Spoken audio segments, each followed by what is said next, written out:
Hello, everyone. I am the Comics Kid 2099, one half of the Podcast Boys. I'm joined by my better half, I guess you could say, Connor Nielsen, the other host of the Podcast Boys. Connor, how are you doing today? How are you doing, Comics Kid? I'm doing really well. Today, we are going to talk about the 20th episode of Season 2 of Twin Peaks, 27th episode overall, I guess. This episode is called The Path to the Black Lodge. Connor, what happened in this episode? All right. Twin Peaks, episode 20 of Season 2, The Path of the Black Lodge, is directed by none other than Stephen Gyllenhaal, the father of Maggie and Jake Gyllenhaal. I did not know that. Oh, cool. Yeah, I looked into that, and because that name popped up, I'm like, Gyllenhaal's a very specific name. This show is all about the legacy. We have had so many legacy actors and actresses who have, like, a generation later, their spawn are, like, part of our pop culture now. It is. It's crazy. You know how there's like 6 degrees of separation? I think there's like, what is it? The 6 degrees of Kevin Bacon. It's like the 2 degrees of Twin Peaks. Yeah. Gossip Girl has Blake Lively, whose older half sister is Robin Lively, who was in Twin Peaks. Boom. So, anyways, directed by Stephen Gyllenhaal and written by Harley Peyton and Robert Engels, who are producers of the show.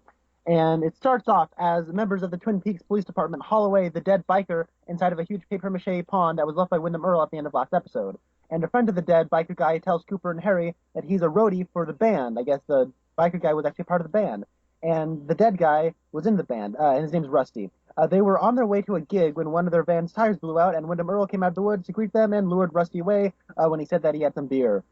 That explains what happened at the beginning of last episode. So Cooper comes to the conclusion that Earle is playing off the board because he's taken another pawn without telling his move. Back at the police department, Lucy tells Andy that she'll be deciding who the father of her child will be in 24 hours, and that she's entering the Miss Twin Peaks contest. Andy helps her come up with ideas on how to help the world for her speech. At the Great Northern, Doc Hayward is having an appointment with Ben Horne. They talk cryptically about the lie and how goodness in Ben's heart is like a time bomb. When Billy Zane walks in looking for Audrey, Doc Hayward leaves and Billy Zane talks to Ben about how he needs to see Audrey immediately because his partner in Brazil has been murdered and he doesn't think he'll be coming back to Twin Peaks. Donna, digging around in her attic, finds her birth certificate and notices the father space has been left empty. She also finds a scrapbook where she finds the pictures of a younger Ben Horne, rocking a sweet mustache, by the way, getting cozy with her parents and her mother especially. Donna's mom calls from below to come to the phone because Hawk is calling and says it's urgent. Just as Audrey arrives at the Great Northern to get busy on the day's work, Hawk is waiting to bring her into the police department. Above, Billy Zane and Ben are still talking, and Billy Zane gives Ben a letter for Audrey before he leaves. Major Briggs is hard at work in the police department on the leads into Wyndham Earle's relationship with Project Blue Book, and explains how Earle was the best and brightest among the project, but began losing his mind when their focus shifted from outer space and into the forest surrounding Twin Peaks, and proceeds to show Cooper and Harry footage of Wyndham explaining that what the Black Lodge is. Cooper puts together that Wyndham Earle's vendetta is merely a camouflage to cover his tracks as he secretly gets closer to his true goal, the Black Lodge. Cooper then wonders what the connection must be between the cave drawings and the location of the Black Lodge. Cooper tells Major Briggs to hit the sack, which Major Briggs replies that he thinks he'll go take a walk to clear his mind. So then Wyndham Earle is listening to Cooper, Harry, and Major Briggs via plant radio, gleefully cackling and boasting about how he knows things they don't and how the good guys have yet to uncover the real information. He then grabs Leo to go outside and kidnap Major Briggs for questioning. Leo grabs the remote to a shock collar without Wyndham knowing and hides it in his pocket. At the Double R, a woman is eating pie, and then her hand begins to shake uncontrollably. Also at the Double R, Shelley is reading her Miss Twin Peaks speech, which was written by Bobby, to Bobby. Bobby apologizes and makes up with Shelley about how he's been treating her and has been largely ignoring her, and how seeing her kiss Gordon Cole was a wake-up call, and Shelley forgives him. The Bang Bang Bar and / the Roadhouse is prepping for the Miss Twin Peaks contest, and the mayor arrives to tell the Southern Belle Black Widow that he's sure the events will be rigged in her favor. She tells him they can't elope until she wins. Going back to the police department once again, Cooper sits down with Shelley, Don, and Audrey and learns that they met at the Roadhouse like the letter had said, but nobody ever met with them. He tells them that they are in danger and to be cautious, not to travel alone, and to always let their parents know where they are at all times. As Leo is cleaning around Wyndham Earle's cabin, he notices the card with Shelley's face stuck to the wall next to the cards with the faces of Donna, Audrey, and Cooper. Lucid and obviously still in some state of mental handicap, Leo puts together that Shelley may be in danger. When Wyndham confirms this fear, Leo grabs the remote pointed at Wyndham, but only succeeds in shocking himself repeatedly to Wyndham's amusement. As Audrey finally enters the Great Northern for real, she just misses Billy Zane leaving for good with his bag. When Audrey meets with her father, he tells her to enter Miss Twin Peaks contest in an effort to promote the Stop the Ghostwood movement. Before she can make a decision, Audrey finds out about Billy Zane's departure. She quickly leaves the hotel and finds Pete to drive her to the airport. Again, back at the police department, Cooper and Harry, with Andy this time, are trying to crack what the cave paintings mean. Cooper thinks the symbols represent time as opposed to a sign or an invitation, and wonders where the major is, since he should be back by now. Andy leaves, and Harry and Cooper talk about love, since Cooper just can't stop thinking about Annie. Cooper's hand begins to shake uncontrollably. Major Briggs is on his walk through the woods when Wyndham Earle and Leo, dressed as a horse, approach him. They trank him, and then they kidnap him. Cooper visits Annie in the Double R, and they flirt and talk about how much they love each other, and kiss. And then Billy Zane gets on his plane and is about ready to leave when Pete's truck blocks him on the airstrip. Audrey get out, and the two kiss. Audrey tells him that she's a virgin and wants him to make passionate love to her on his private plane before he leaves. Pete, watching the whole event, sheds some tears. Then his hand begins to shake uncontrollably. At Wyndham Earle's cabin, Earle tortures Major Briggs about info on the Black Lodge. Thanks to some truth serum, try to say that 5 times fast, Major Briggs reveals he first saw the cave paintings in his dream when the white light took him away so many episodes ago. Also, something about Jupiter and Saturn being aligned. In case you've forgotten about Catherine and Andrew Packard, they figure out how to open the moon box. Andrew opens it by knowing Thomas's birthday, which is also Andrew's, coincidentally. When they open the box, there's another smaller box which Andrew smashes to reveal a shiny rectangular prism. As the Miss Twin Peaks contest is coming together, Cooper begins teaching Annie how to dance, and she talks about how much Cooper loves her, and understands why he approaches her the way he does, as the mayor fumbles with the mic on stage. As this is happening, time stops and Cooper sees the giant on stage waving his arms and shaking his head no. Pete wakes up in his truck on the airport runway. I guess security is running thin tonight. He sees Billy Zane's plane leave, and Audrey cries about the things she wishes they could have done together. The scene ends with the two agreeing to be fishing partners because Josie isn't around anymore. So Wyndham Earle cackles over Leo's screams and discovers that the cave painting is not only an invitation but also a map leading directly to the Black Lodge. This episode ends with the giant disappearing and the mayor returning at the mic saying, "There's something wrong. This isn't right.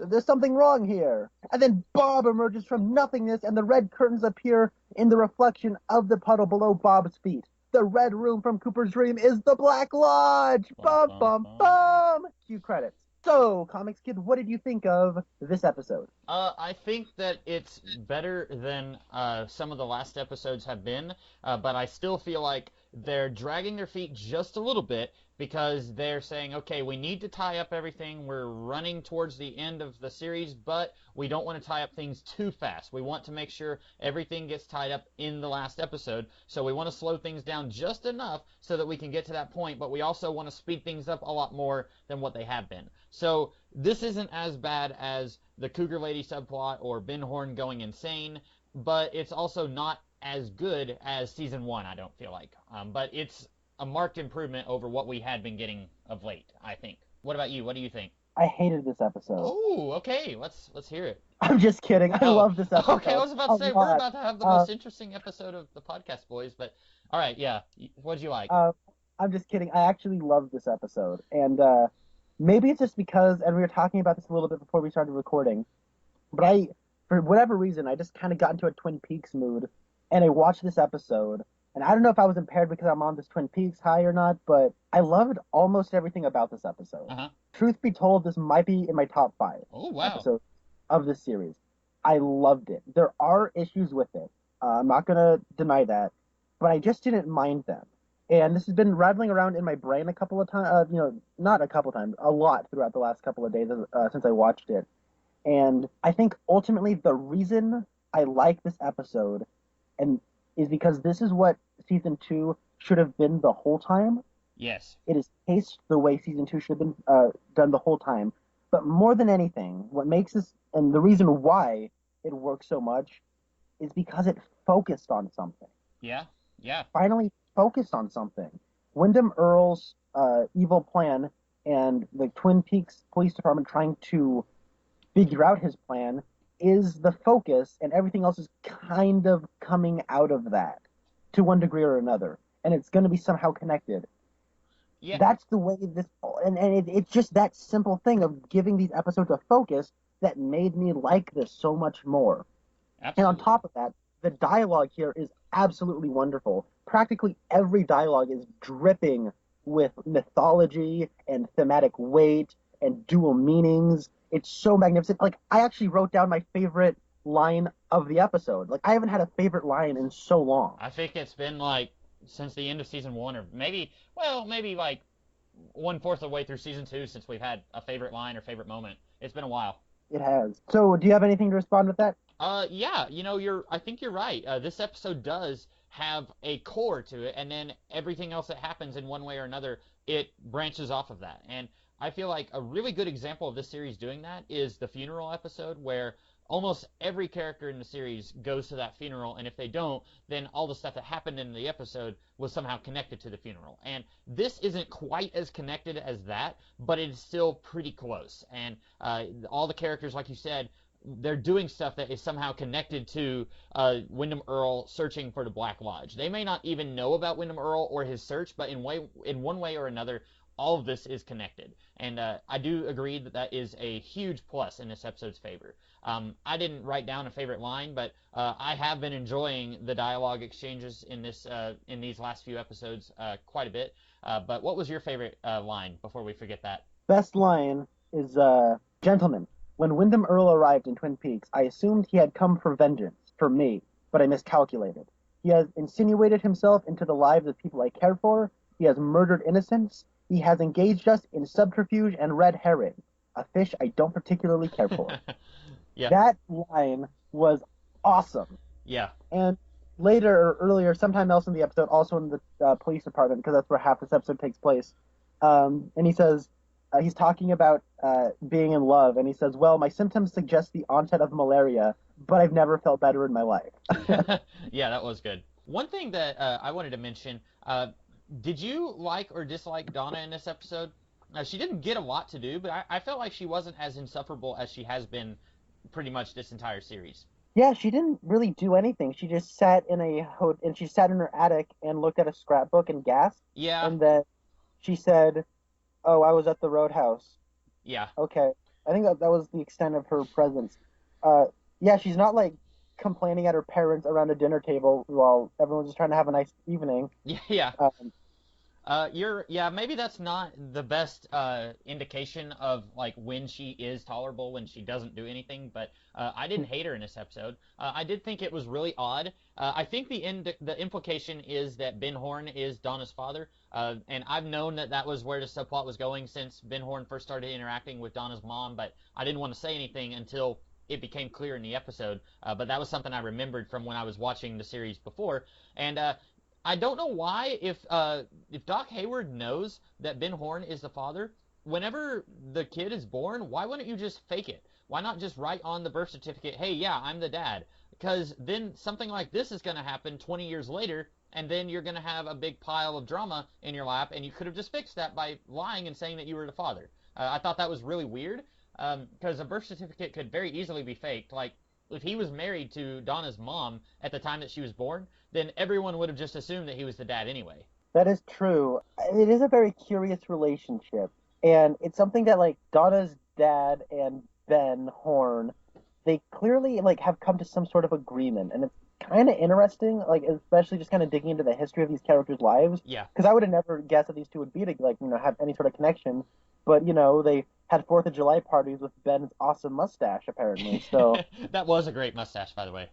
Yeah, it was all full and it wasn't fake at all. So I like the whole implication of this history. Donna's sleuthing is still really stupid, but it's at least led to this interesting relationship. And this whole and the scene that Doc Hayward has with his name's Will, by the way, Will Hayward. Yeah, I don't know if they had ever given us his name before. Yeah, I'm just gonna call him Doc.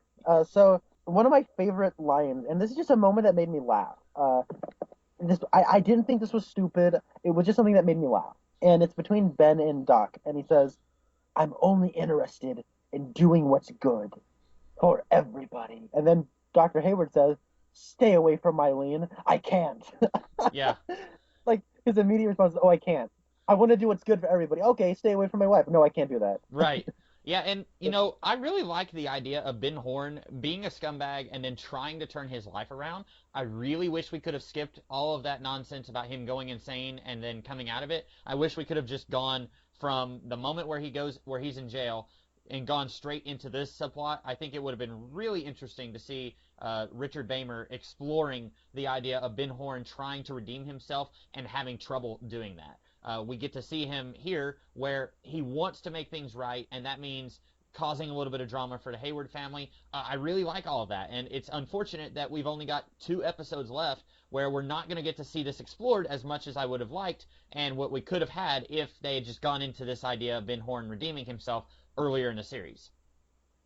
Yeah, I really wish they went in this direction earlier too, because as we've said, like there was absolutely no reason for him to be going crazy. Yeah. He could have just he could have just like rolled that old 8mm footage of when he and Jerry were kids. Yeah. And then gone like, you know what? I want to be a good guy. Yeah. He could have so easily just done that. Why did he have to have this stupid Civil War thing? And But I'm sure when they were plotting out episodes of this series, I'm sure that they were saying, we need to kill this much time with this character because we've got 10 more episodes until the series finale. But the best way that you could kill time would be to do what this episode did and say, hey, Doc Hayward and Ben Horn have never actually met. Why don't we have those two get together for some reason, and then we can see what happens. Maybe they have a lot of, not romantic, but a lot of platonic chemistry together, and then we can have these two be friends with each other. We were talking several episodes back about when Catherine first revealed to Harry that she was alive. Those two had a lot of chemistry together, and we hardly ever get to see those two characters on screen together because usually Catherine is off at her house or at the mill away from the rest of the characters in the series, and so we don't get to see her interacting with Harry. But the best way, I think, if you realize that you're running out of stuff to do with the character, instead of creating a nonsensical plot line like James Hurley goes to another town and almost gets framed for murder, or Ben Horn goes crazy, or Nadine becomes a teenager, instead of doing stuff like that, just pair these characters off with other characters in the show and see what interesting developments can happen. That's my advice. Of course, it's unsolicited advice, but... Well, the thing is that's interesting is when you have your whole roadmap for the season. Yeah. You think, okay, we want We want Ben Horn to go in this direction by the end of the season, so X, Y, or Z can happen. Yeah. But we want that to happen like episode 15, right? Uh-huh. So by episode 17, by episode 22, we can have the whole conclusion.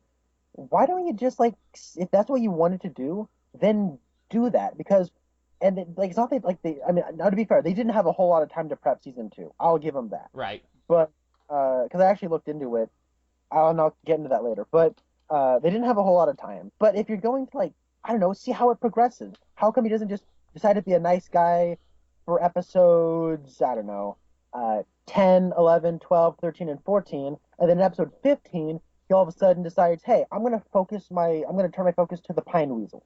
You know what I mean? Yeah. Progress it that way. See what you can do that way, and as opposed to just we just want to do that, so now we have this big hole in the middle. I don't know. He goes crazy and decides to be a Civil War. That's weird, right? Yeah, let's do it. What's interesting about the history of this season was what's it called? ABC.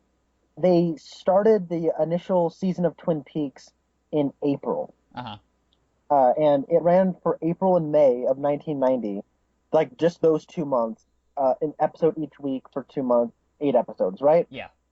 And then it returned in September. Oh, wow. Okay. It was only off the air for 3.5 months until it returned. So I get that they really didn't have a whole lot of time, and I'm sympathetic to their situation, but that doesn't mean that I'm gonna enjoy it necessarily. And that would be an excuse why the first few episodes of season 2 could be a little rough. You really hated the first 15, 20 minutes of season 2, the very opening episode of season 2. You really hated that. But then after a few episodes, you need to kind of get back on your feet and get back to what made the show great. But 80% of this season has been really bad. And, up to a point, that excuse of we didn't have a lot of time, that would start to wear thin. I could forgive them to a point, but then, like you said, if you know where you want to go with your character, then just go there. Don't kill, a fourth of your season with asinine subplots that don't make any sense. And, I don't necessarily think we have to spend much more time talking about that because it's not really present in this episode, but this episode is still reeling from the aftermath of those subplots. It's still trying to pick up the pieces of where the series kind of fell apart. So I do feel like it's warranted to discuss it a little bit. Yeah, and just going someplace with your character instead of just having to kill time before you get to where you want to go. When you just do it immediately, you can like go into places you never even thought possible. Absolutely, it can grow.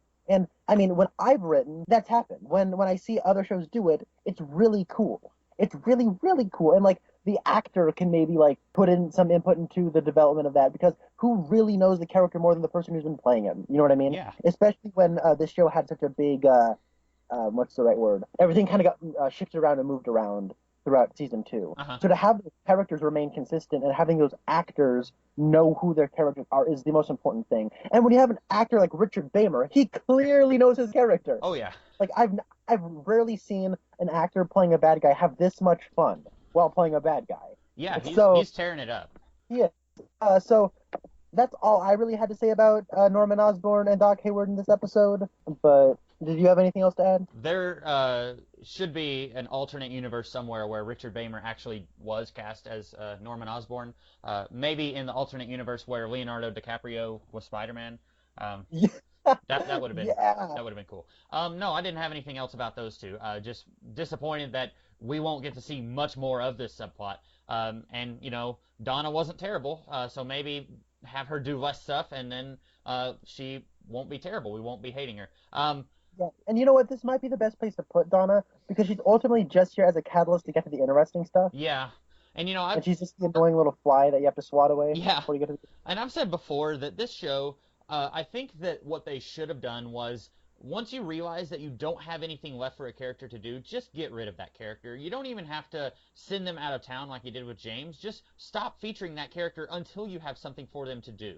Donna doesn't have to be in every single episode. She could be just hanging out in the background. And then anytime someone is sick in this show, you can see her dad. And then if there's a story that you can do with Donna, bring her back in. But this show feels like, okay, these are our 12 characters who we are featuring in every episode. So we have to feature them in every episode. And it just feels pointless when these characters very clearly don't have a direction to go, but they're still sticking around because they are the featured main characters. I almost wish this show had, after the murder of Laura Palmer is solved, get rid of Donna and James, and then bring in some new characters. Kind of have a rotating cast. I think that could have been an interesting way to go.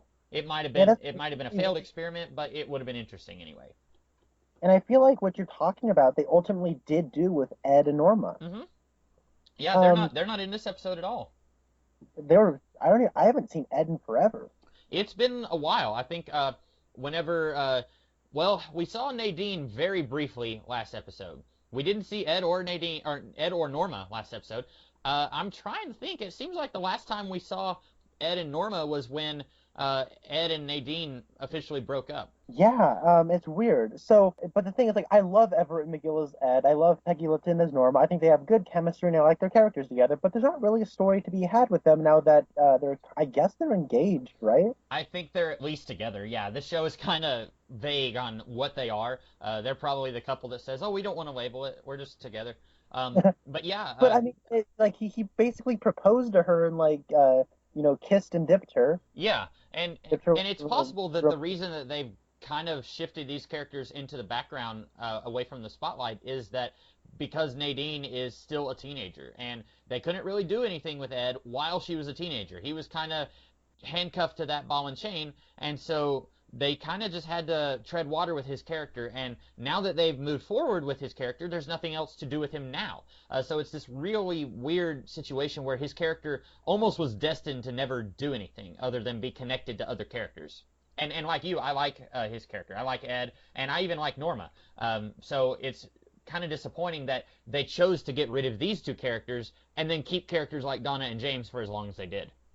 Yeah, but it's all cool. We don't have to deal with Lara Flynn Boyle in the revival, but we do get to have Everett McGill and Peggy Lipton back for the revival, so that's cool. And I want to go ahead and sucker punch you right now. We will be getting James Marshall in the revival. Yeah, that's true. He might be fantastic. Without Donna, he might be great. Who knows? And maybe with his own wife and no teen angst, he might be great. So We'll get to witness middle age angst. We'll see how that turns out. he's having a midlife crisis. He's moved back in with Norma and or not Norma with Ed and Nadine and Norma. They're all four living a very open lifestyle. He's like, oh, my life, Donna, she just took the house and left. Twin Peaks forever. Oh, I'm just gonna get on my bike and drive. I'm really surprised that mixtape that we all recorded together didn't take off like I thought it would. Nobody wanted to make me a movie star, a music star. Um, Yeah. I do want to talk about the opening of this episode okay. because pretty much everything about this opening scene is perfect. Yeah. Like from a technical level, like everything just works so well. Little things like sound mixing and blocking and camera movement, it's all so expertly and precisely handled by Stephen Gyllenhaal. I've never heard of this guy before, Right. and then until I saw his name, I'm like, oh wow, okay. Because what we have is we start off with this really neat tracking shot that follows the officers as they carry the corpse inside that pond Yeah. down the steps and into that like I want to say an ambulance. Hmm. And the bickering and bantering of the officers carrying that pawn is really, really funny if you actually start to listen to it. Oh, I didn't even listen. I think I had the volume turned down lower, or I was listening to what was going on in the foreground. I didn't even hear what they were bickering about. Okay, so they get to the ambulance or whatever it is they're going, and they're trying to get it in there, and then the scene, but that shot continues because they're in focus, in focus, in focus, and then they go out of focus because now Cooper, Harry, and everyone else is now in the foreground as they're interrogating that one kid. Yeah. And so they have uh, their entire conversation and their entire like breakdown and that whole thing. Yeah. They have their entire conversation, and then when they break, there's like the people in the background have been bickering the entire time, and they are now just getting the pawn into there. Nice. And so, like, the little sound mixing of turning them down and then turning them back up at the end, that was such a nice touch. And, like, the things they're saying are really funny. Like, oh, well, come on, your foot broken or something, move on, come on, Zevy. Like, little things like that are really, really funny. And then, on top of that, we have the conversation between the kid who knew Rusty or Rocky or whatever his name was. And the way they have that whole scene staged is really cool because when he starts crying at the end of his story, talking about how he and his friends met Wyndham Earl, he starts crying at the end, and then Andy's also crying. I didn't actually notice Andy was crying until the end of the scene, when Harry was like, "Come on, Andy, it's okay." And when he went to doing that, then I noticed it, and so then I actually rewatched the scene, and everything about the way that is staged, like from a technical aspect, that is such an excellent scene, and that's just the beginning. So I really like that. So right from the get-go, this had my attention, and it just put me in this euphoria that I haven't seen in a Twin Peaks episode in so long.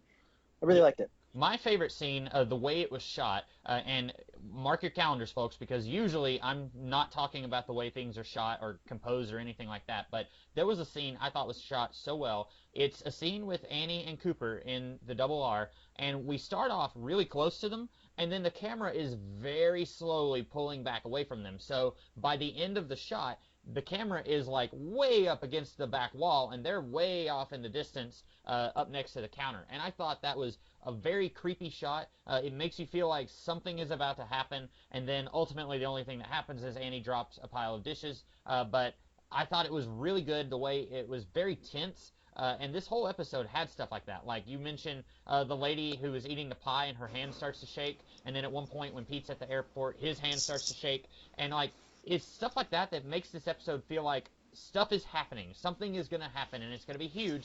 And that camera, the way it's slowly pulling back, that was like that for me. Like it really made me feel like something big is going to happen. Yeah, and when those people's hands start shaking, the way it's shot is almost like a 1950s B movie where like they're infected by the blob or something. And it's like medium shots that are just slightly lower than usual, and they're kind of looking up at their hand as it's shaking. I really like that stuff. I really like 1950s like science fiction B movie horror stuff. So that was all. I like that. It was a nice touch. Yeah. Yeah, there was a lot of really interesting choices for direction in this episode, and I usually don't notice that kind of stuff, but it really got to me in this one.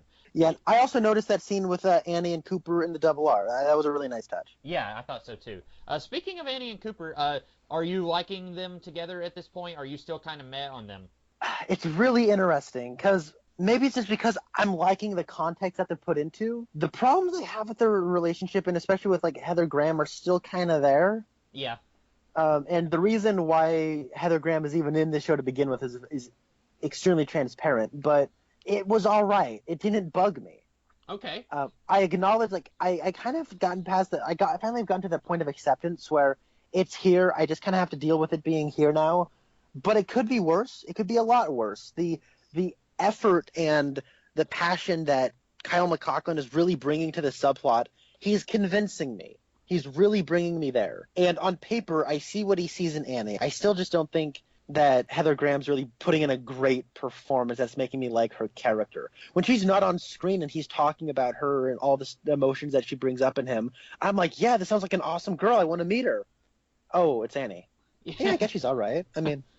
Yeah, you're right. He is carrying it every time that they are on screen together. And I have not been as down on her performances as you have. I feel like she's okay. She's not tearing it up, but I think part of that is they're not giving her a lot to do.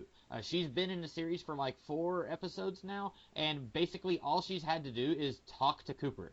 She hasn't got to interact with any of the other characters. She had one scene with Norma, and that's her sister, and Norma is basically absent from the series now, and she hasn't really gotten to interact with anyone else. Has she had any interactions with Shelley? I feel like maybe they should have, since they're working together. There was one where they were talking about the Miss Twin Peaks pageant. They're like, you should try out.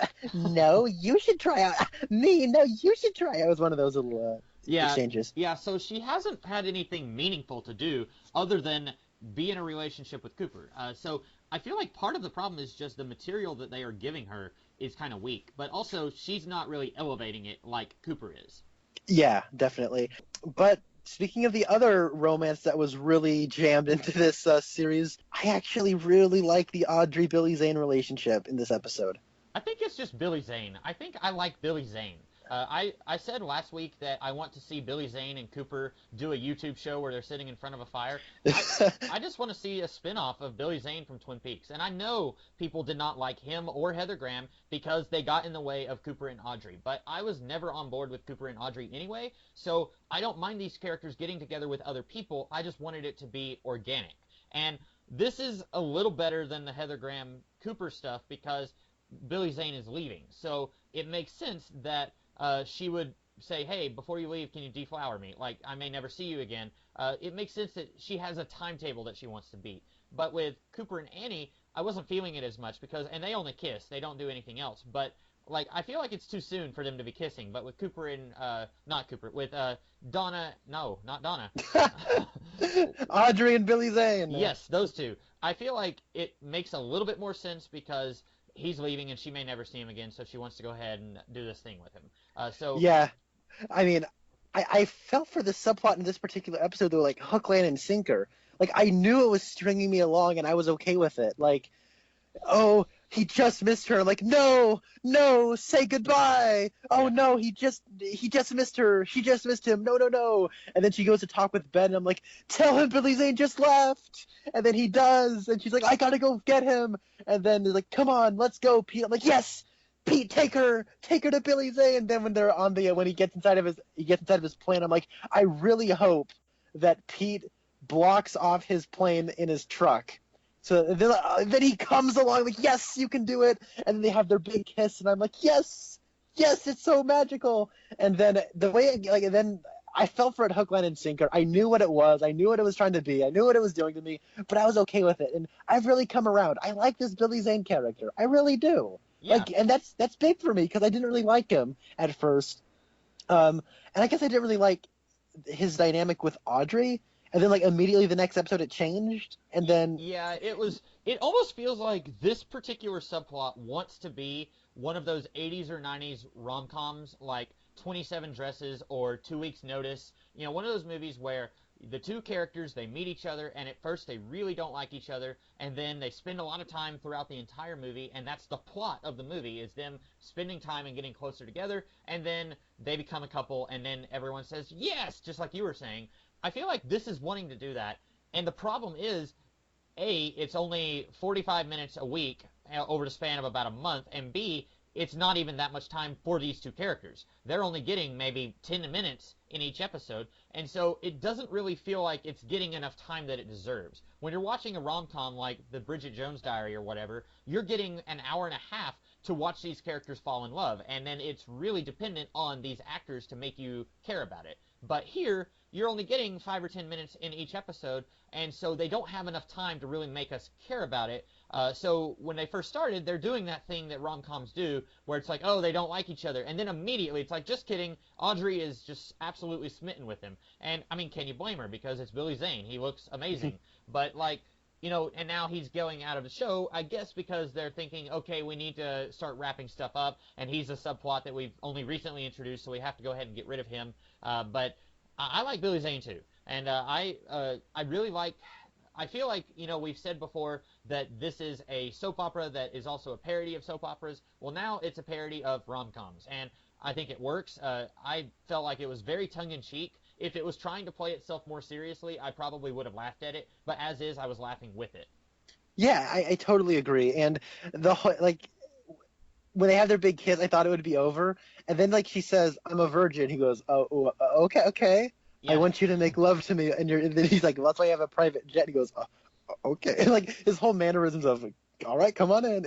He almost, like, he had a shock in him. I was like, it's not like she walked up to him and said, all right, big boy, time to pop the cherry. And he's like, she said, she was a little, like, it was definitely something he wasn't expecting, but he acts all like, he acts a little dorky. It's kind of funny. I wonder if Billy Zane, the actor Billy Zane, if he knew that was coming, or if that's just kind of an improvised, like, if David Lynch told Audrey, hey, this is what you're going to say, but he doesn't know you're going to say it, like method acting. I wonder if it was... Ooh, that'd be really, really cool. I don't know, but just because I agree, whenever she said that, he's just like, what? Why would you say that? And I actually laughed out loud when she said, I'm a virgin, because I knew where this scene was going, and I still felt like she just blurts it out, like, right out of nowhere. It's like, I can't believe you're leaving. By the way, I'm a virgin. It's like, wait, huh? What? Like, I thought it was funny. I was laughing. And then when it cuts over to Pete crying, like, it was so great. He's such a simple old soul, and and can I just say, Pete in this episode was the MVP. He was so awesome, and he's in, like, half of this episode. Like, but he's, like, a supporting actor in, like, half of the scenes of this episode, and he carries them all. He's so awesome and likable. Like, even just, like, little things, like, and the way the whole thing with the whole Pete taking Audrey to the airport was, like, just subtly set up in a really cool way. And what happens is she walks on into the Great Northern for reals this time. Yeah. And then she says, oh, hi. And then he takes off his hat to her, and he's like, he looks all proud of himself, like, yeah, Audrey Horne just said hi to me. Yeah. And then the next time we see him, he's like, we hear this weird ringing sound. Yeah. And then, like, Ben Horne looks behind him. I don't know if his hand starts shaking or something, but he looks behind him. And then it cuts to Pete talking to the ceiling, and he's like, Josie, I see your face. Hey, Pete, let's go. Okay. Yeah. And, like, just, that was weird, but either way, Jack Nance's performance is awesome, and then that little touch where he's like, hey, by the way, I need to grab my hat. That was really cool, too. I like that. Yeah, I was going to bring that up if you weren't. So he is talking to Josie, and in the previous episode, I don't think we talked about this, but he was kind of waxing poetic about, oh, Josie's gone, what am I going to do? And Catherine was basically like, shut up, no one likes a whiner. Well, in this episode, he's in the Great Northern, and he says, I see your face. And remember, she is trapped in the knob of a dresser in the Great Northern. I'm assuming that Pete can, like, sense her soul trapped in the building. This show, I don't think, goes anywhere with that subplot, but that's kind of interesting. And if they had gone with the season 3, I'm wondering if Pete would have somehow found Josie. You probably would have hated that, but I wonder if that was their intention. Like, he's kind of psychic and he's a little ESP sensitive, maybe. That seems like something this show would have done with a character. But otherwise, I don't know why he's talking to Josie's ghost in the Great Northern. And also, you're right, Ben Horne is in his office by himself, and then he, like, turns around and is looking at something, and then they never follow up on that. I don't know if it's another, like, his hand starts shaking like all these other characters, or if there's something else going on. I don't know. I told you before we and I mentioned this earlier, but I've been on like this Twin Peaks kick, and I just looked up a bunch of like history on the show. Apparently, Joan Chen wasn't very satisfied with where her character was going and asked to be written out of the show, and their solution was to trap her into a knob of a dresser. Talk about it like, I'm gonna what? That's how you're out of the show? Okay, I guess so. You're gonna disappear. There's gonna be a dancing man on the bed, and then you're gonna get into a dresser. Oh man, they had to have written out like 25 of the most ridiculous ways to write her out of the show, and then they taped them on a wall, and they started throwing darts, and it's like, oh, we got trapped in the knob of a dresser, and then several people are like, yes, and she's like, what? Can you blame her? She lost some money on that. Yeah, I know. Like, I know you don't like her performance, but can you blame her? Like, being disappointed with where her character was going, like, her character made no sense in this entire series. So even if her acting wasn't very good, like, I really can't blame her for being disappointed with where they were taking her character. Yeah, and I mean, yeah, her character all by itself was like, she lied about everything. Yeah. And I guess she was really, really bad. I mean, I get, like, it's weird. She's the one who shot Cooper, and my only response is, I mean, I guess she shot Cooper. Yeah. Oh, okay. And I should probably mention this now. I did some digging around, and apparently Isabella Rossellini was supposed to be the Josie character, but her name wasn't Josie, it was Giovanna Packard. Yeah. That's really, really interesting. If you're not familiar with Isabella Rossellini, she's a very famous. She's a pretty famous actress. She and David Lynch collaborated on the movie Blue Velvet that also had Kyle MacLachlan in it. Okay. And it, I mean, I love Blue Velvet. It's a messed up movie. It's got Kyle MacLachlan as the main kid, and he falls in love with, yokel, goody two-shoes, straight-laced Laura Dern, who, by the way, is going to be in the Twin Peaks revival series. And then he lives like this nice country bumpkin life, not country bumpkin, but like this suburban white picket fence life. And then he meets this jazz singer played by Isabella Rossellini and is smitten with her, and then he follows her around and finds out that she's basically like a sex slave to Dennis Hopper, and Dennis Hopper is like horrifying in that movie. Like, he was on AFI's top 50 villains of all time. Like, he's so scary in that movie. But yeah, so he didn't make the list for his role as Koopa. I'm sorry.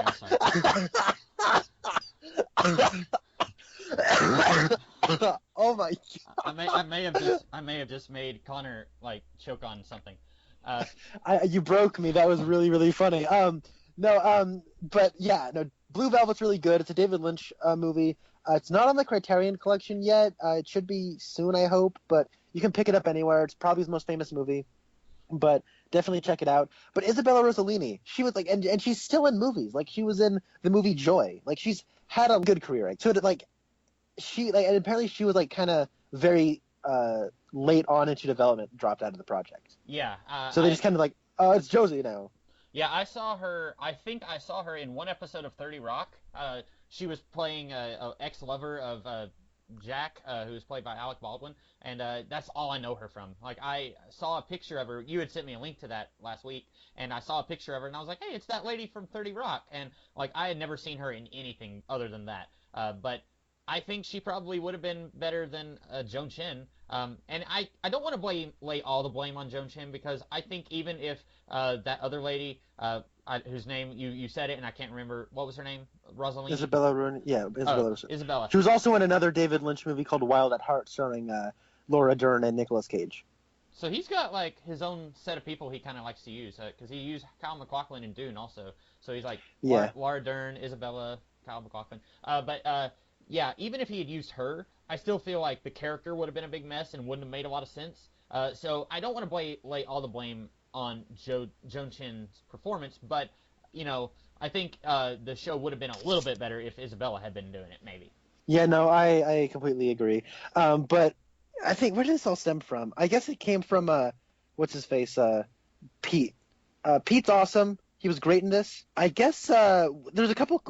I totally spaced last episode. There was like two of those bizarre cutaways last episode, where it was like, it almost looked like a J.H. Williams III comic book panel. Where it was it was like all white, and then a cloaked figure walked in, except there was like stars in him, and then it like panned up to his face, and then like an owl flew up, and instead of his face. Uh-huh. Do you remember that? Vaguely. It was so weird. I'm like, what just happened? But it's like, do you know what I'm saying though? It's like, Yeah. it's like a silhouette walks up, but instead of there like being a person in a silhouette, it's like a man-shaped hole into the stars, so to speak, that's walking around. Kind of like Eternity from Doctor Strange. I don't know. Yeah, sure. I've never read Doctor Strange, but I'm gonna assume that's what you mean. And then so there was something that somebody said in this episode that I think alludes to that. When Major Briggs is lucid and he's just talking, he's saying like guardian beyond the light. Uh-huh. Was that maybe that's a reference to that somehow? Probably. And this episode does do a lot more supernatural stuff than what some of the previous episodes have been doing, and I think that might be another reason I like this episode.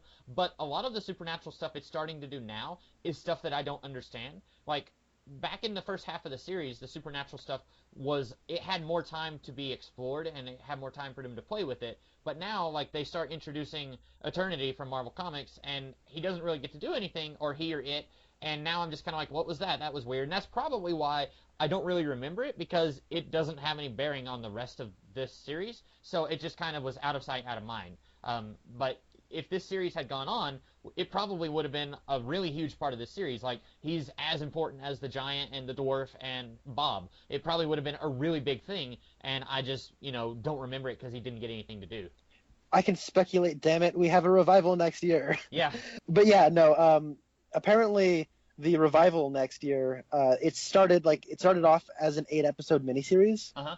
And then there were apparently like budgetary problems that Lynch had with Showtime, and they kicked David Lynch off the project. And then all the cast got really mad at Showtime, so Showtime was like, just kidding, he's back. And then what they said was they had this huge script. They didn't have it divided into episodes. They just had this huge shooting script that they filmed, and they're like, we'll break it up into episodes later. And they said, I guess it might be 18 episodes. It could be as many as twice as many as they had initially planned for. Wow. See, I'm not sure how I feel about that, because we've been saying this whole time that season one of the reasons why it worked so well was because it wasn't such a sprawling epic. It was really tightly paced. It was very tightly plotted. You didn't have a whole lot of subplots running rampant for longer than what they needed to, and it going from 8 episodes to maybe 18, that kind of worries me a little bit. Well, I'll tell you why I'm okay with this and why I have faith. Okay. Uh-huh. The 22 episode order was a studio mandate. Uh-huh. And because they said, all right, Twin Peaks season 1 was a huge hit. We're going to buy a 22 episode order. And so please have 22 episodes. And they're like, okay, that's a lot more than we thought we were going to get. And on top of that, they said, by the way, first thing you need to do is solve the murder mystery. Yeah. So they had to solve the murder as soon as possible, which was 9 episodes in. And then they had to also manage to fill 22 episodes. So it was both of those decisions were not creative decisions; they were business decisions. And with these scripts, though, this is all from a creative standpoint. And it could be one of those things where it's too much creative control, and the end result is just alienating and not compelling. Uh-huh. And it'll be a very impenetrable experience, maybe at first, maybe by the end. And, when we have the whole thing, we can all sit down and really dissect it, and really look into it, and then learn to enjoy it as we kind of get into it more and as we understand it and wrap our mind around it more. But it might be just too much. Maybe it's too weird and doesn't make any sense because it just has too much creative control and not enough accessibility to it. Yeah, I'm looking forward to seeing what it is. This is a revival that more and more I'm very interested to see where they go with it. It could be great, or it could be one of those things where after the revival we're both just like, oh, why did they do this? Why didn't they just leave it be? But it'll be interesting to see.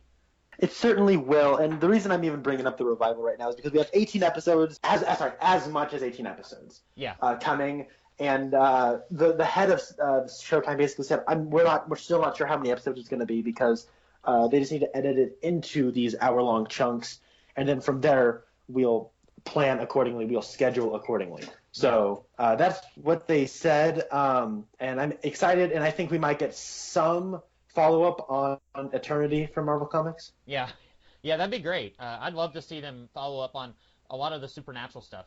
My biggest worry, and this is the last thing I'll have to say about the revival for now, my biggest worry is just that they're going to say it's 25 years later. A lot of the subplots that we left hanging, we're not going to touch those. We're just going to do our own thing. Like I was looking on Internet Movie Database today, and Richard Beymer is only going to be in one episode. So I feel like what they're going to do, they're going to kind of do what the Heroes Reborn did, where you have some of the characters from the original series, and they will come back, but just for a very brief moment, and then it's like, okay, we're gone. Now we're going to let these new characters take over the show.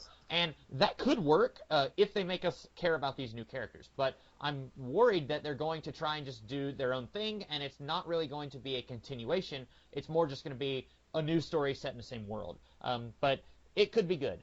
It's one of those things I'm leaning on the fence right now. Yeah, I don't know. Okay, I like the IMDb, but I won't take them as gospel just yet. Right. That's edited by like multiple people, so it's very possible that is, not true right now. Yeah. Oh, I didn't know Richard Beymer was in West Side Story. Oh, I didn't either. Okay, that's cool. Because like the reason I say that is because he could be in every single episode. We just don't know yet, and I don't think they finished editing it yet. So. Right. Well, getting back to this episode, was there anything we have not talked about yet? Yes. Yeah, this has the greatest kidnapping of all time. Period. Yeah. It doesn't matter if you actually see in real life aliens kidnapping someone. That cannot be outdone by Wyndham Earl and Leo kidnapping Major Briggs dressed up in a horse costume. And, I said I didn't have a favorite line. I do. It's when Wyndham Earl takes off his mask, the horse head mask, and then he's already shot Major Briggs with the dart gun, and then he says, "Leo, you may have found your new calling." And Leo is in the back half of the horse. I thought that was really funny. This is maybe my favorite Wyndham Earl episode. No, I completely agree. This episode retroactively makes me like a lot of things a lot more that we've seen before in this season, and especially in this back half of the season. But Wyndham Earl especially, because the actor who looks like Charlie Day's crazy uncle or crazy father. Are you familiar with Charlie Day? Yeah. Is he in Pacific Rim? He's in Pacific Rim. He's on It's Always Sunny in Philadelphia. Yeah, I know who he is, yeah. Wyndham Earl, the guy, I think his name is like something Walsh, right? Yeah, right? Yeah. Kenneth Walsh. Yeah. Kenneth Walsh, who looks like a crazy version of Charlie Day in 20 years. He's once again giving it his all, but this time there's like actual meat and there's a plot and things have stakes now. And it's not like, I'm not just saying that what's happened previously didn't have stakes, it's just that it didn't have any focus to give the stakes any like weight. So this time around, he actually has stuff to, it actually has some kind of importance and some kind of weight behind it, that him giving it 110% and his character has been just given like, and now I'm more interested in his character. He worked like gangbusters for me. I loved Wyndham Earl in this episode. I think what worked for me, this is a little bit more serious than the horse thing, although I love the horse thing. It's amazing. But it makes no sense. Like, why would he do it other than, hey, why not? And it works totally. Like, it's so funny. But what I really liked was seeing the video of Wyndham Earl before he went crazy, or at least before he was as crazy as he is now. I thought that was amazing. First of all, it shows Kenneth Walsh's acting talents, because all we've gotten to see so far is crazy Wyndham Earl. Now we get to see slightly more subdued Wyndham Earl, but he's on the cusp of going insane. And also, it shows us what's at stake, like you said. This guy is going into the Black Lodge. He's investigating this, and that's kind of what drove him insane. And all these other characters are starting to investigate the Black Lodge, or at least they're investigating Wyndham Earl, and that's kind of putting them in proximity of the Black Lodge. That kind of shows us that the stakes are high. One of these characters might go insane in the same way that Wyndham Earl did. I think that's fascinating. Yeah, the information we get, like I've been curious if he's playing off the books. I've been curious about what the Black Lodge is, and I think we've had some clues, and I just haven't really known what to do with those clues. But we get like actual concrete information about the mythos and the whole stuff regarding the Black Lodge and everything. Yeah. And I was hooked. I was so invested. I was interested. It was really, really cool. So yeah, and just that whole scene, and it could have reeked of just, now we have to exposit.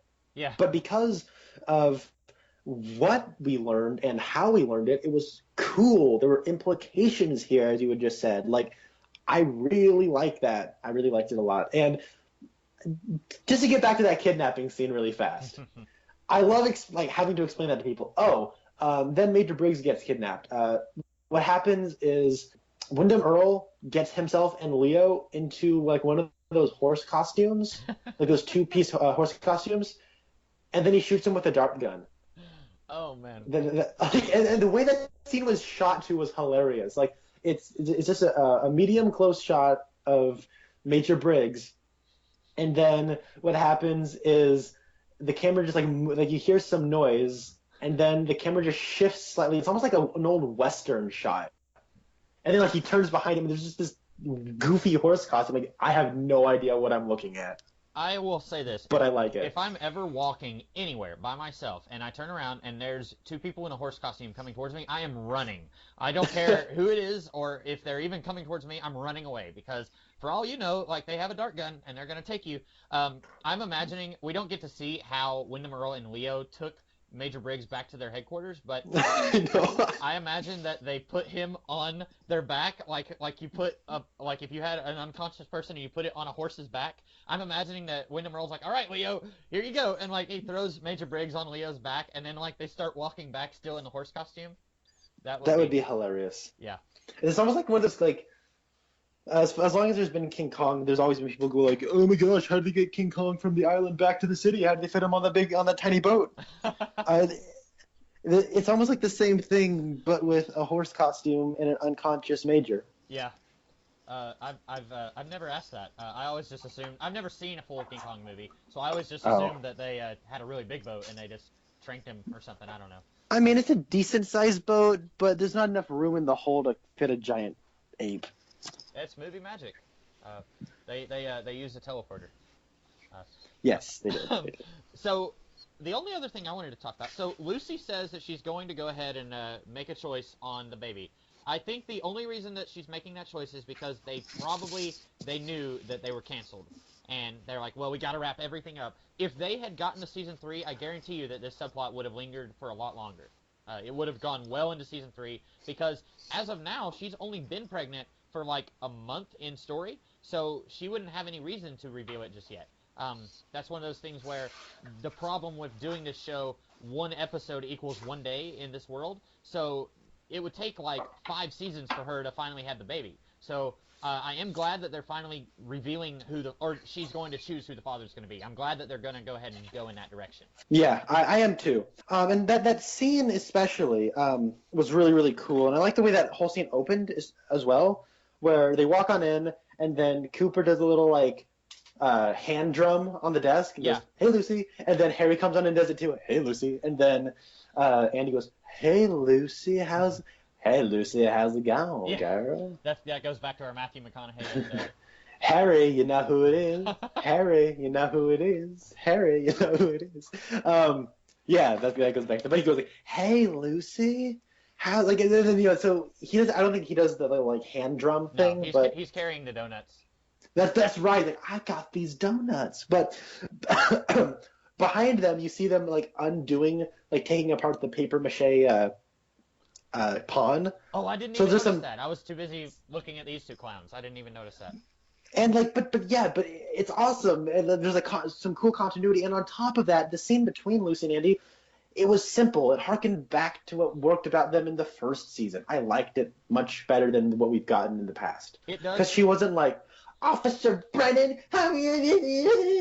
let's see, what? It wasn't like that. It was just two people like talking, and I liked it. It was back to that. It was nice and simple. Yeah, it does what I said this series should have done with all of its characters, where whenever it needs to use these characters, it uses them, but then it reins back whenever it doesn't need to use them.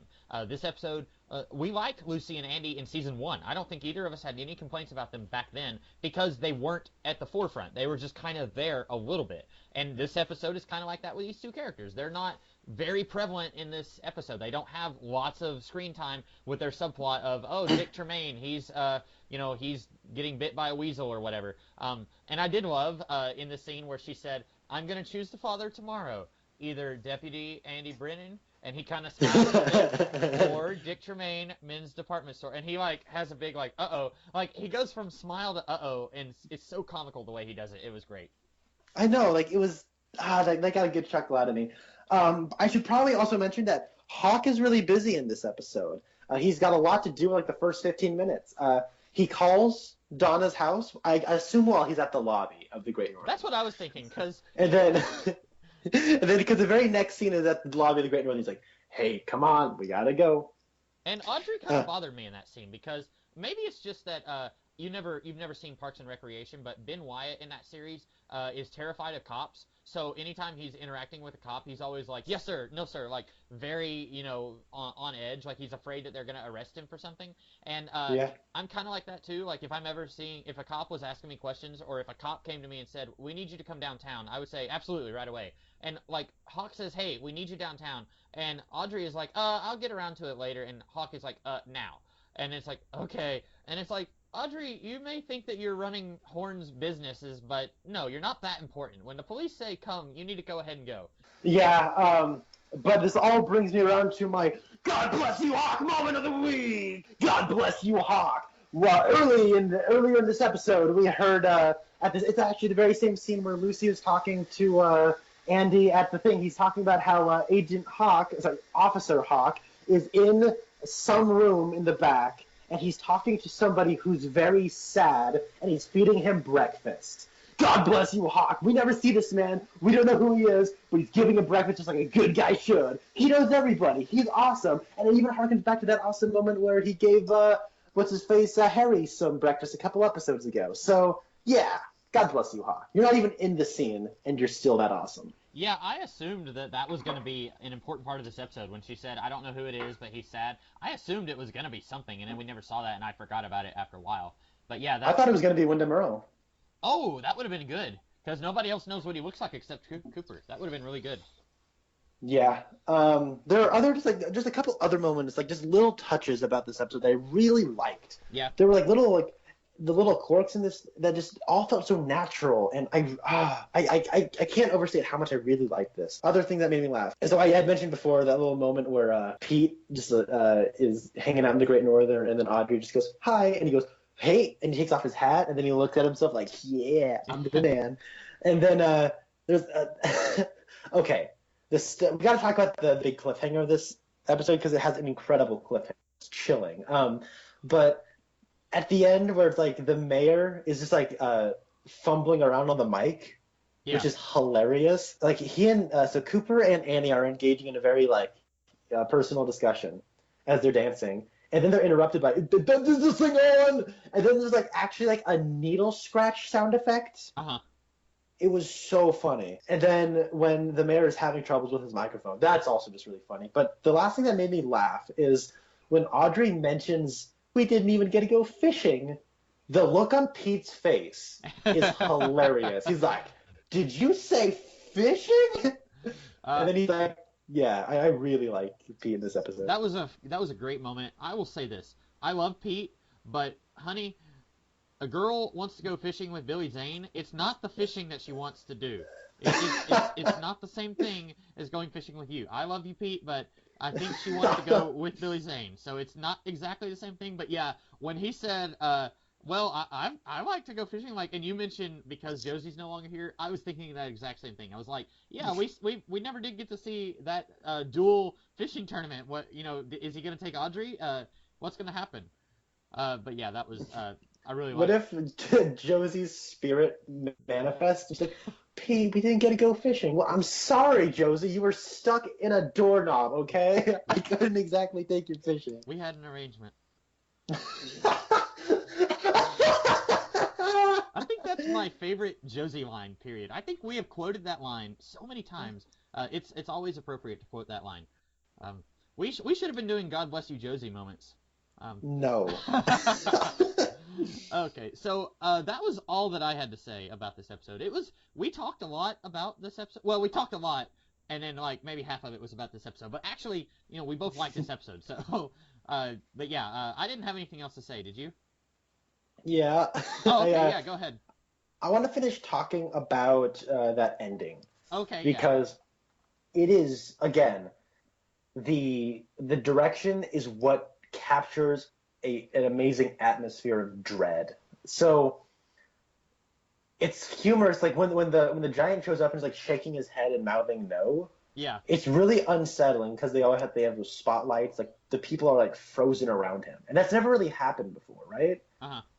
I mean, I don't think we've ever seen anybody like actually frozen, but Well, whenever Maddie was getting murdered and the giant showed up on the stage and he was talking and Cooper was the only one who could see him, I feel like people were supposed to be frozen, but it probably I can't remember because it's been a while since we've seen that episode, but I think people were supposed to be frozen, but they may have been moving a little bit. But here the lights are considerably darker, so you can't really see anyone. You can just barely see Annie. And I think the idea is that whenever the giant shows up, Cooper can see him, but nobody else can, so everyone else just kind of freezes in time. I think that's what they're going for. So it was a really unsettling image of just seeing the giant shaking his head. But when he disappears and it cuts back to the mayor, it's comical because he's like, I wrote down the exact lines. He says, "There's something wrong. This isn't right. There's something wrong here." But just those lines, taken out of context, and like just if you just hear "there's something wrong, this isn't right, there's something wrong here," and you just listen to those lines and look at the images that follow, it is haunting. Yeah. Because basically we get a bunch of snapshots from all around Twin Peaks. We see hallways of the high school. We see the double R. We see the streetlights. We see everything. And then it just cuts to a spotlight in the middle of the and then an arm reaching out, and then Bob shows up, and then it pans down to the puddle beneath his feet, and it shows the curtains from the red room, and then the do-do-do-do music kicks in. Like, and then I was like, I have to see what happens next. I have to see what happens next. Yeah. Yeah, it's really great. We haven't seen Bob at all since about halfway into the season, and we haven't seen the Red Room. Wow, when was the last time we saw the Red Room? Like episode 3 of season 1, right? Yeah, episode 3 of season 1. It's been a very long time, and so bringing those elements back is already enough to make you like jump up and be like, it's that stuff that we love, that style of gum that we like. It's coming back. But like. I really like the old man, the mayor, talking because, you know, at first you're thinking, oh, it's just a funny scene with the mayor. And at one point, Cooper says, I get tired of his interruptions while he keeps trying to kiss Annie. And then, like you said, he's saying there's something not right. Something's wrong here. And, of course, it works on one level where he's talking about the microphone.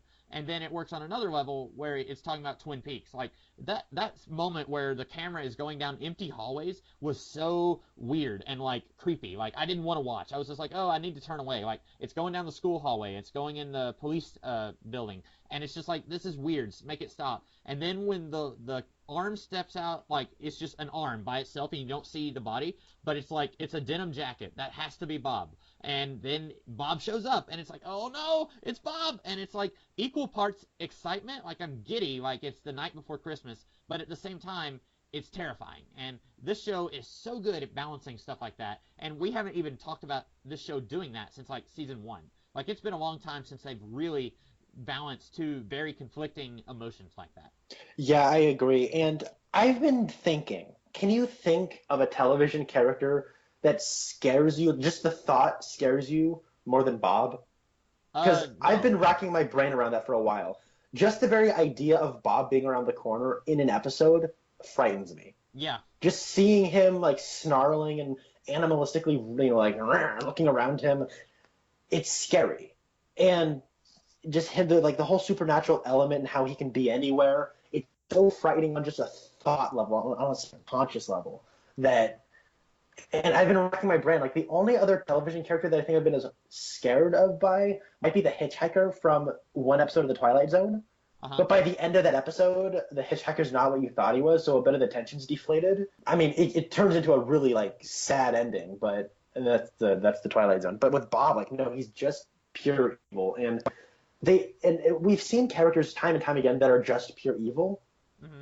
But the thing that, and the problem though is, they're one note. They're just evil. End of story. That's lazy. That's bad writing. But with Bob, it's a different story because he represents a more abstract concept. And a lot of the supernatural stuff in Twin Peaks does represent more abstract concepts of morality. Yeah. Well, and, you know, Bob is a thing. He is an actual entity who is evil, but he's also that lingering possibility of you or me becoming evil. You know, they talked about, it was right after Leland died, one of the characters said, maybe that's what Bob is. Maybe he's you and I, and of course that's stupid because they knew that Bob was a real thing. Like, multiple people saw Bob. Sarah Palmer saw Bob. So you can't just write him off as being this part of you and I that is potentially could go insane, but at the same time, he is that. And so that's part of what makes Bob so terrifying, I think. Yeah, and that was, of course, our great pal, Albert Rosenfeld. Yeah. Maybe that's all Bob is. The evil man does. And that little Perry Mason tack-on ending. Yeah. Other quick things I wanted to zip by. Angelo Badalamenti's score is on point in this episode. The tracks that are used here are perfect for the scenes that they're in, and the sound effects and overall sound design are expertly integrated. I loved it. Just little swells, like I said earlier, the sound mixing from that opening scene, and even like the big romantic scenes between Billy Zane and Audrey, like the way the musical cues that they use just really elicit that emotional response that I just haven't felt from the show in like episodes. I think the last time I felt the strong from music was in this episode in particular, was the one where we found out that Leland Palmer was the killer, and it's them all kind of reunited at the Roadhouse, and they're all just in the room crying together. Yeah. Like, that was the last time music in this show really reached me on like almost like, and I don't use this term like lightly, but like on a spiritual level, not like religiously, but it got me in a really deep place and in that episode. And while nothing in this episode particularly got me that deep, it's the first thing I felt something remote to that response in a very long time. Yeah. I didn't quite have it like that. Like you compared it to that episode where everyone was crying in the Roadhouse. I think that was better, but I do like the music. Yeah, and I agree. And the one last thing I do want to talk about is there's a lot of great visual metaphors in this. And the one I'm going to bring up is I really like the part where it's revealed that Wyndham Earl, he's playing off the board. Like, I think I called that a couple episodes back, where I inferred that from something Cooper had said. And at the time it made me think, well, then what was the point of it all? Right. But I legitimately was surprised that his vengeance on Cooper was not the reason he was in Twin Peaks. That actually surprised me. Uh-huh. Because him going after the Black Lodge, like, it's all been there, and it's been what he's been doing. I just kind of inferred it as, oh, well, Cooper and everyone else is going there, so I'm just kind of trying to stop them in an effort to try to trap them so I can kill Cooper. Yeah. That's what I thought was happening. But no, him actually trying to get to the Black Lodge was a real cool twist that I liked. And the way they visually represent that, where he just knocks all the chess pieces off the board with his hand and then replaces it with maps and topographical maps of the woods and the cave paintings. That was such a neat visual cue to represent that. Absolutely, yeah. Because now the Black Lodge is on the chessboard and not people. Yeah, and what's crazy is we still have 2 more episodes, but this really feels like the next episode is like the series finale. Like, this feels like we're really gearing up for something, and we've still got 2 more episodes. Like, I legitimately am having trouble thinking of what they could possibly do for 2 more episodes. Like, I've seen all these episodes before, but I remember parts of it, but I don't know how they're possibly going to keep the tension up for 2 more episodes after they've ramped it up this high in this episode. And a bit of research I did on this show, I learned that Miss Twin Peaks and Beyond Life and Death, which are the last 2 episodes of the show, they aired on the same night. Oh, okay. So this is probably what you saw like 2 weeks before those final 2 episodes aired on the same night.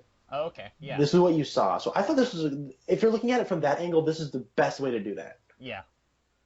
Well, that's all I had to say. Alrighty. Well, we ran a little longer tonight than we normally do, but that's okay. We had a lot of stuff to talk about. Some of it about this episode, and some of it about the future of Twin Peaks, which is stuff that we'll probably talk about more in the future.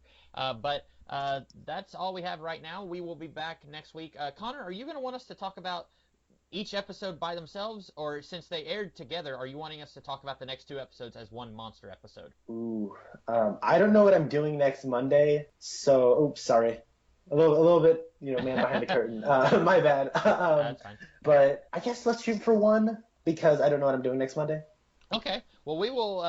We're either going to do 2 more episodes of the Podcast Boys for the regular series, or we're going to do a big episode next week. I don't know. We'll figure it out. You'll know in a week. So in the meantime, I am the Comics Kid 299, And I am Connor Nielsen. and we will see you guys in the future.